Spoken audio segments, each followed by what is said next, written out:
Good morning, ninth class. The topic we are starting today is pure substances. Now, in earlier video, we have learned about classification of matter. Matter is broadly classified into two substances. It's a pure substances and impure substances. So, first of all, what is pure substances? Now, simple. Pure substances is one which is made up of same kind of particles. Same kind of particles means atoms or molecules. In this one, examples we have. All elements and compounds are example of pure substances. Like in this one, hydrogen, helium, copper, iron, gold, silver, platinum, etc. We have so many examples of pure substances, and also. Now, second thing is in this one, pure substances is broadly classified into two. One is elements and another one is compounds. So first of all, what is elements? Now, in case of elements, simple.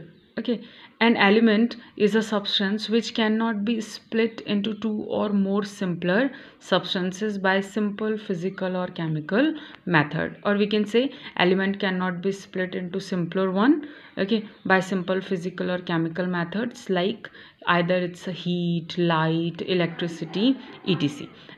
For in this one we have so many examples. Copper, silver, oxygen, etc. They all are examples of element, and we have 118 elements, 118. So 118 elements we have.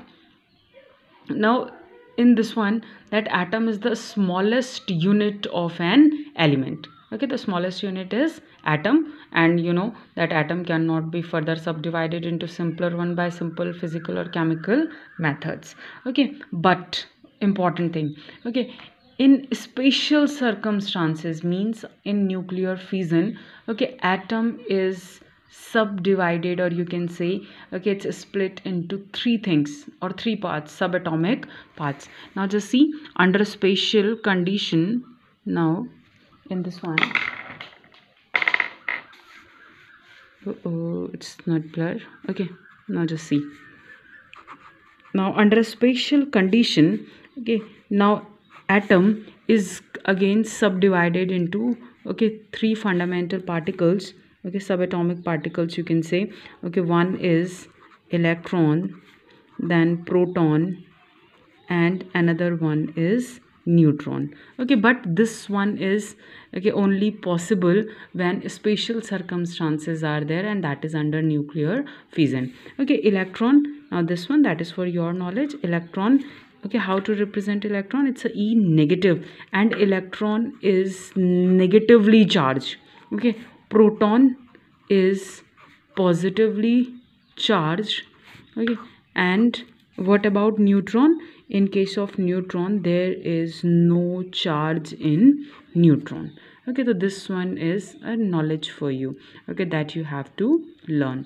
And that after that, atom, or either you can say elements, are broadly all the elements are classified into four types. It's a metals, non-metals, metalloids, and noble gases. Means whatever is the element, either they are metal, maybe non-metal, maybe metalloid, or maybe noble gases.